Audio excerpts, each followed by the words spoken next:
O tema escolhido pelo grupo para realizar o trabalho de doenças parasitárias foi principais ectoparasitoses em animais domésticos. O grupo é composto pela Isabelle Petterle, Jó Bueno, Luiz Antônio Fardim, eu, Maria Júlia, e a aluna Mariana Zampiroli. Ectoparasitos, como o próprio nome diz, são parasitos que vivem na superfície do corpo do animal, ou seja, na região externa do corpo do hospedeiro. Aqui representamos um ácaro, uma sarna, pulga e o carrapato. Eu vou começar explicando sobre a introdução dos ácaros.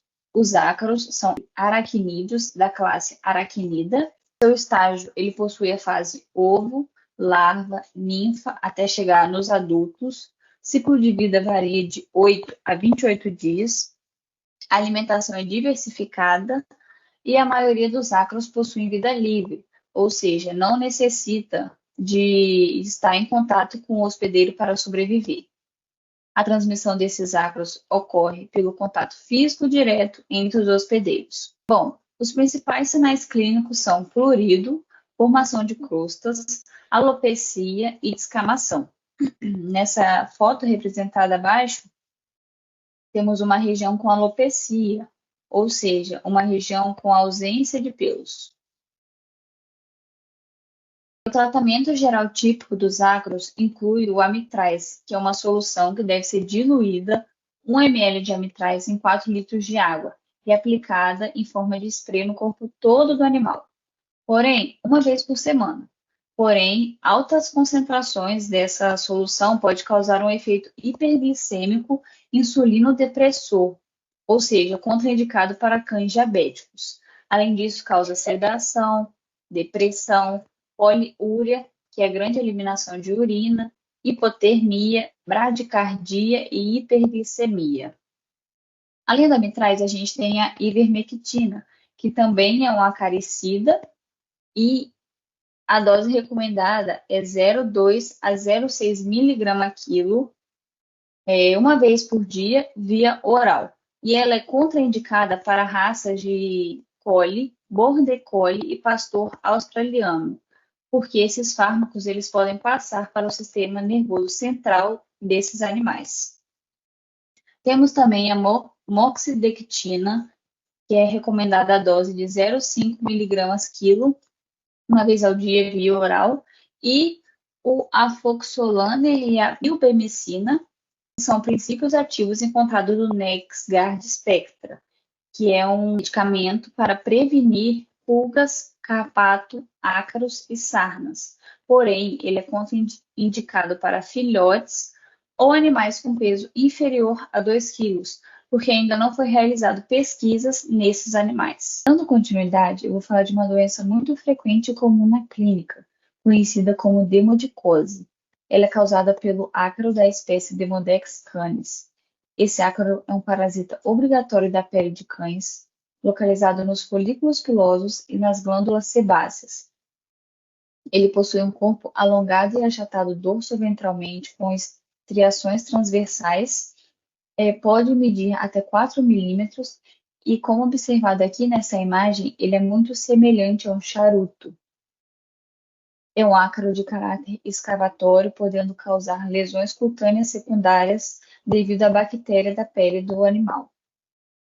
O seu estágio inicia com a deposição do ovo no folículo piloso.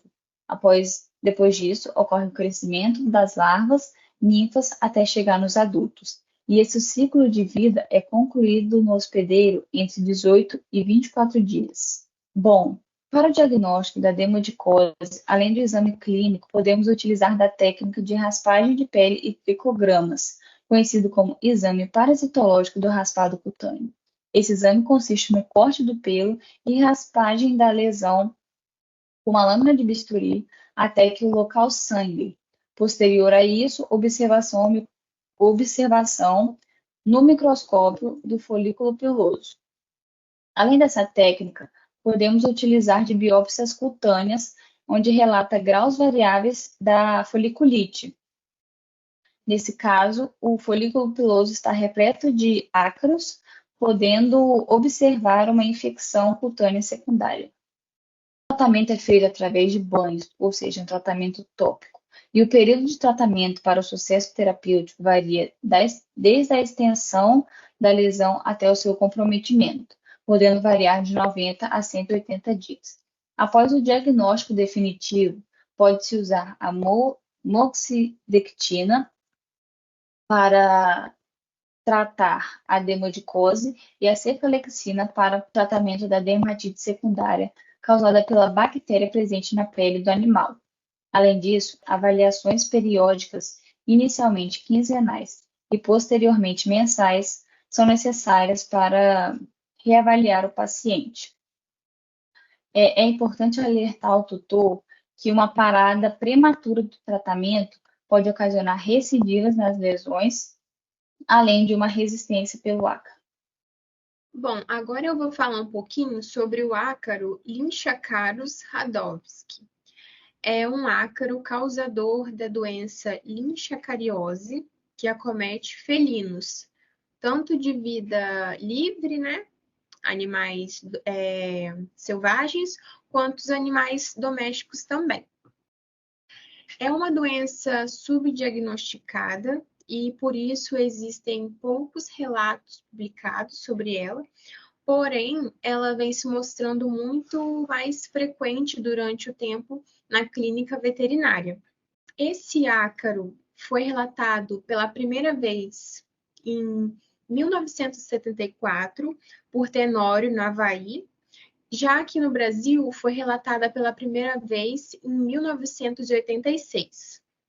Esse ácaro prefere climas tropicais e úmidos e prefere se localizar no corpo do animal, na face e na região dorsal. Ele é pequeno, tem o corpo alongado e achatado e possui a coloração marrom característica. E essa coloração, ela deixa o animal com um aspecto polvilhado de sal e pimenta. O pelo do animal possui essa característica. E ele também se fixa na haste do pelo do animal. Como foi dito na introdução, o ácaro passa pelo seu ciclo de vida, né? E ele, nesse caso, varia entre 20 a 30 dias. Então, referente aos sintomas, os sinais clínicos, é muito discreto nessa doença e, na maioria das vezes, não possui sinais clínicos. Na maioria das vezes, são prurido, discreto prurido, né? Tem graus de prurido, não são todos os animais que vão ter prurido forte, né?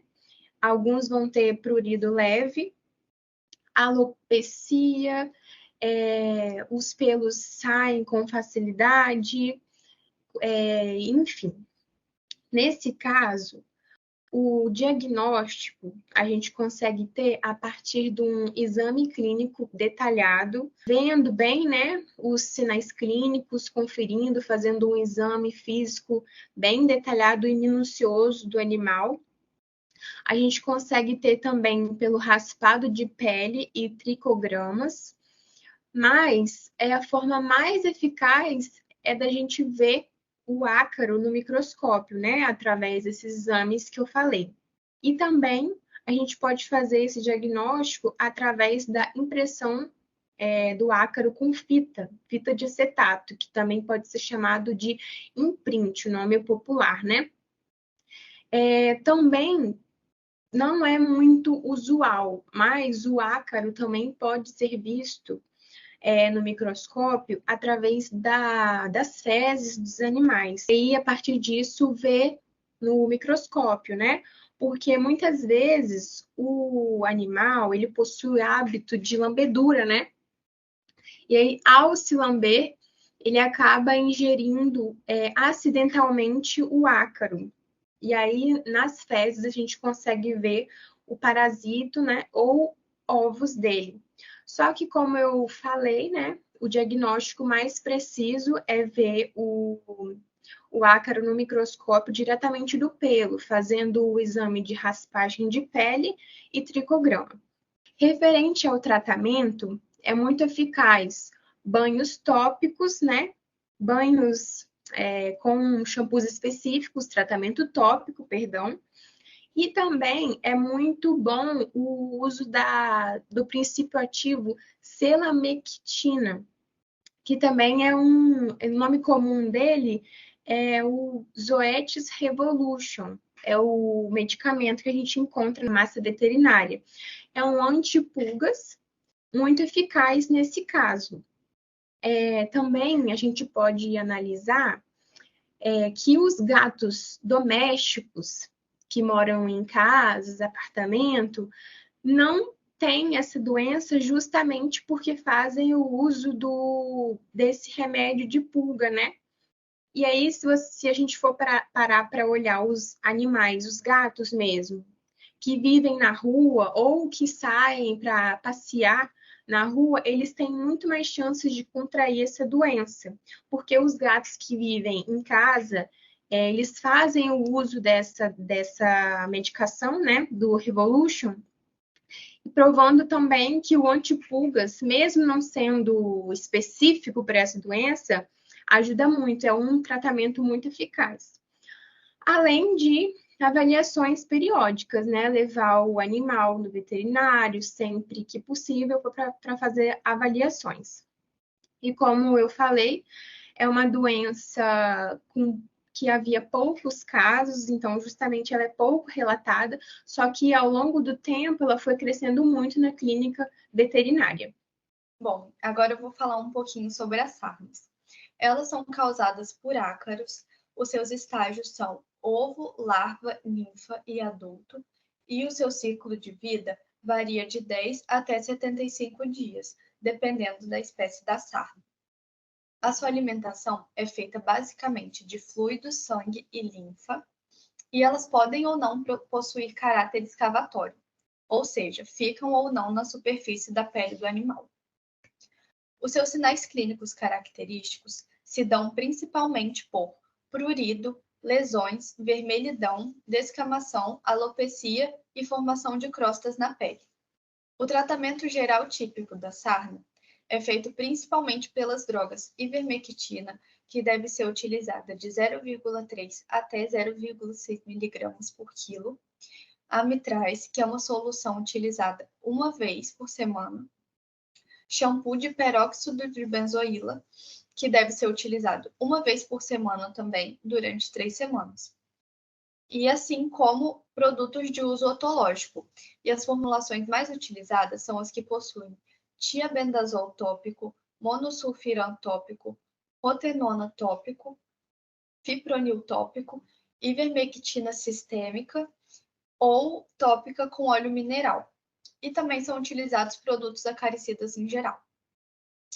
E dessas drogas que eu citei, 2 têm contraindicação, e elas são a ivermectina, que é contraindicada para coles e mestiços, e o amitraz, que é um inibidor da monoamino oxidase, que é uma enzima que sua função principal é degradar monoaminoácidos.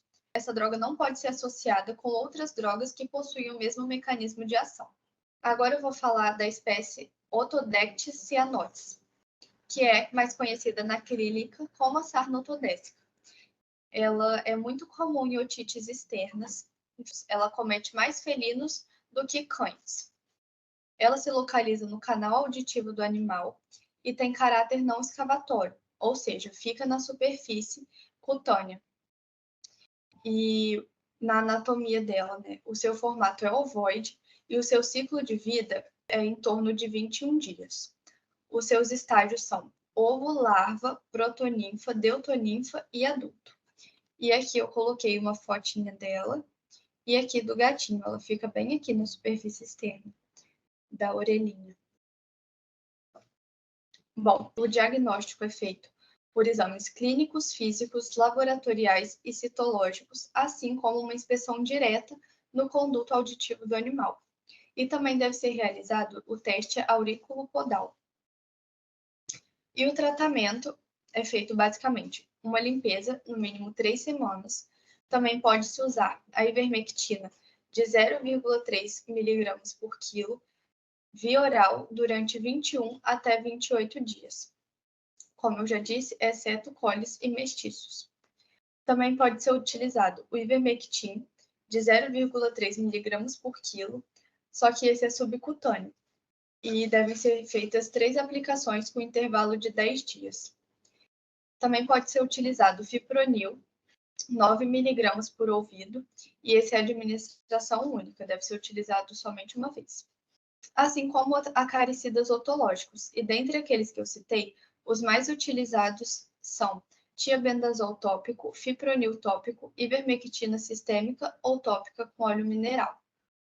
Bom, as pulgas, elas pertencem à ordem Siphonaptera, né? E o ciclo de vida delas apresentam aí as fases de ovo, larva, pupa e adulto. Esse ciclo, ele dura em torno de 25 a 30 dias. A fase adulta dessas pulgas, elas podem medir aí de 1 a 4 milímetros, né? Então, isso aí vai variar de acordo com a espécie, esse tamanho. São achatadas lateralmente, né? Fato esse aí que auxilia no deslocamento dela entre o pelo dos hospedeiros. Possuem os membros posteriores mais desenvolvidos, né?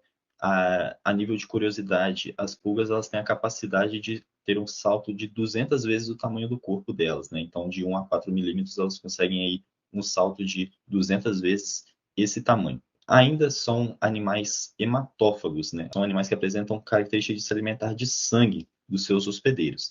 E é justamente esse fato que dá aí os sinais clínicos característicos das pulgas nos animais.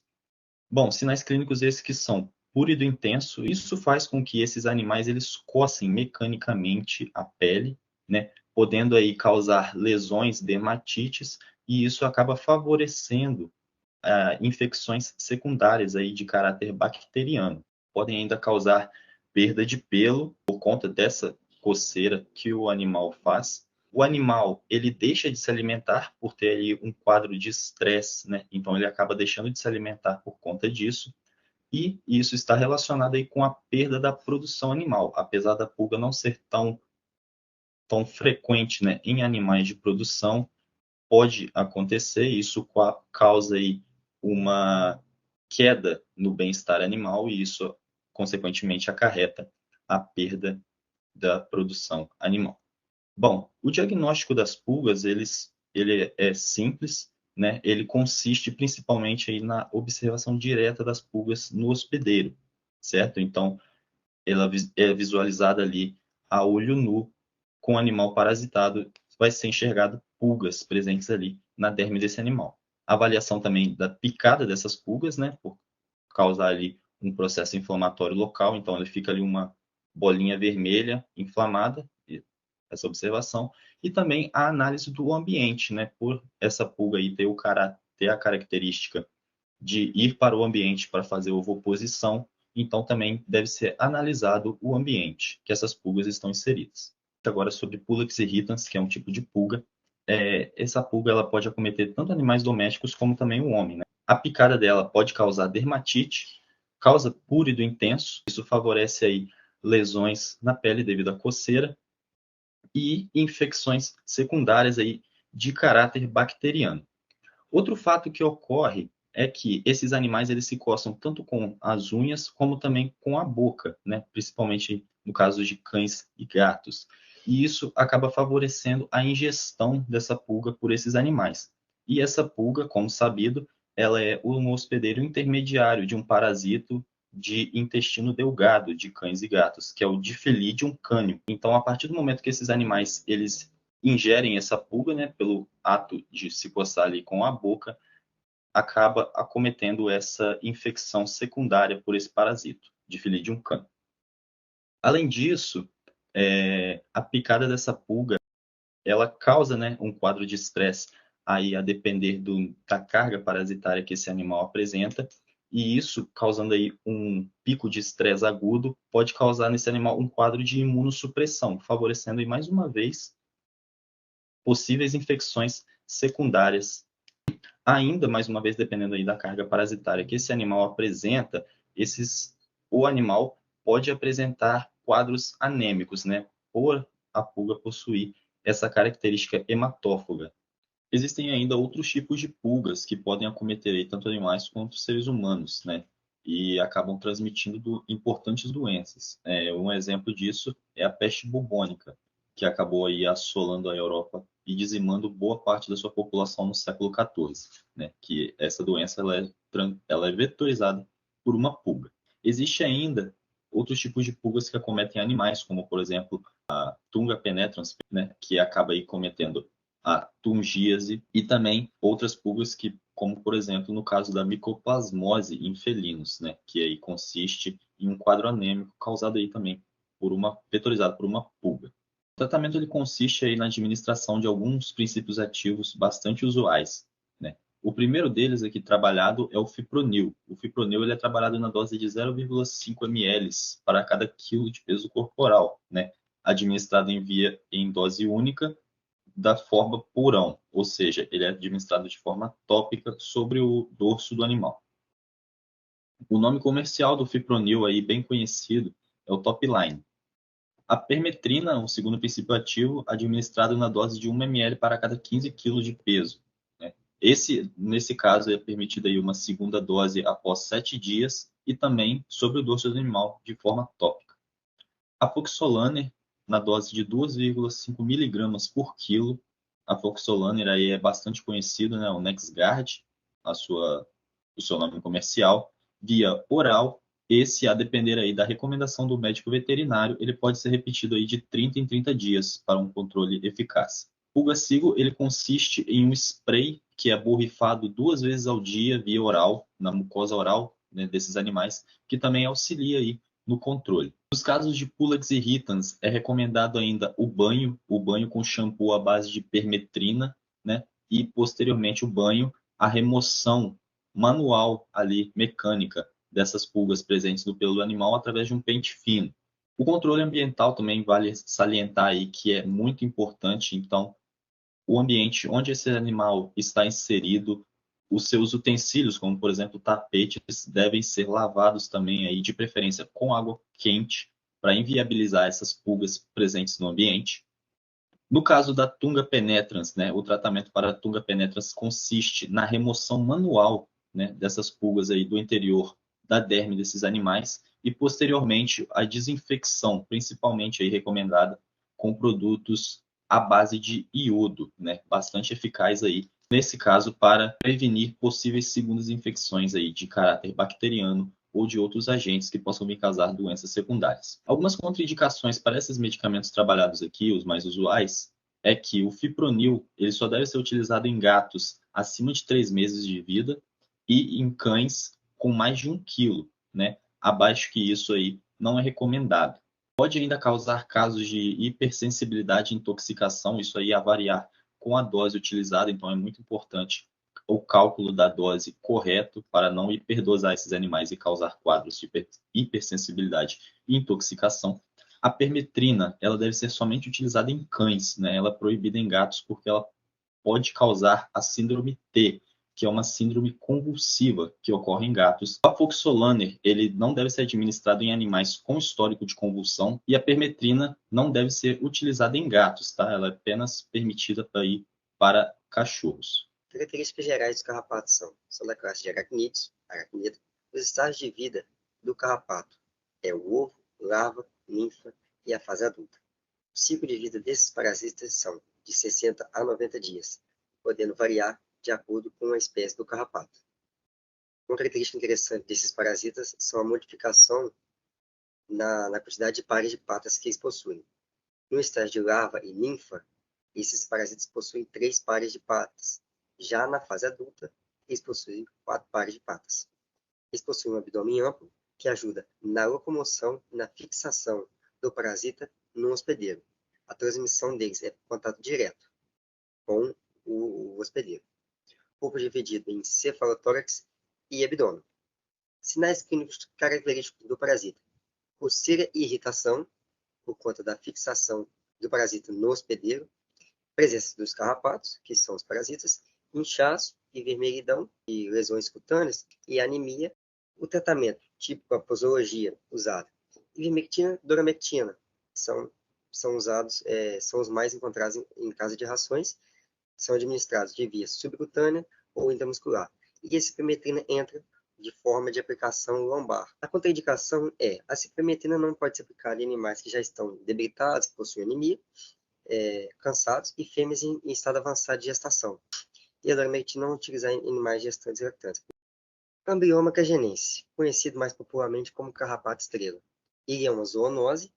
Ele é transmissor da febre maculosa, encontrado em cães, gatos, equinos, capivaras e antas.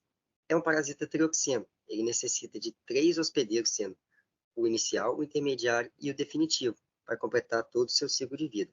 O ciclo de vida dele, como eu falei no slide anterior, dos parasitas, normalmente é de 60 a 90 dias.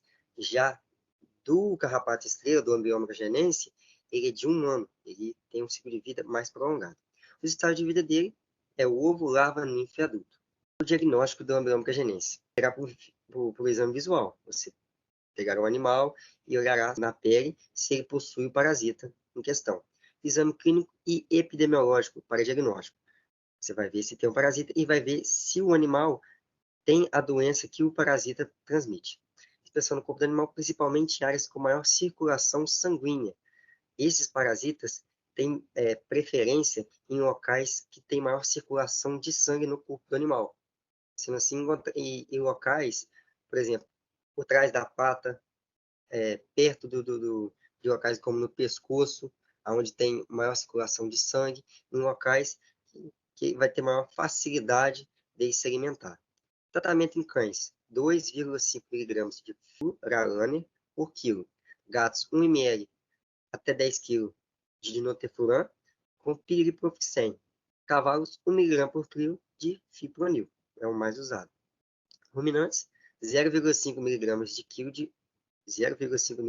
por quilo de ivermectina ou 2,5 mg por quilo de furalane, também um dos mais utilizados. Bom, após finalizarmos o trabalho, podemos concluir que as ectoparasitoses são um desafio na saúde dos nossos animais, sendo causadas principalmente por pulgas, ácaros, piolhos e carrapatos, causando assim desconforto ao animal, irritações cutâneas, problemas na pele e até mesmo doenças graves, ocasionando assim danos na saúde e no bem-estar dos animais.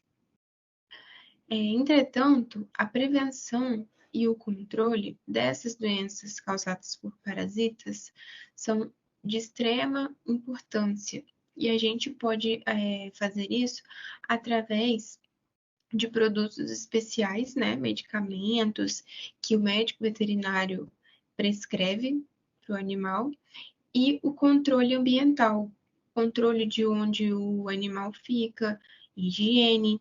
Tudo isso ajuda muito na prevenção das doenças, das parasitoses. Além disso, a conscientização dos proprietários, dos tutores dos animais, também é muito importante. Além de seguir o tratamento que o médico veterinário prescreve, né? E caso o animal esteja com a doença ou tenha suspeita de estar com alguma parasitose, é muito importante levá-lo ao veterinário para que ele possa prescrever a medicação correta e garantir a saúde e a melhora do animal.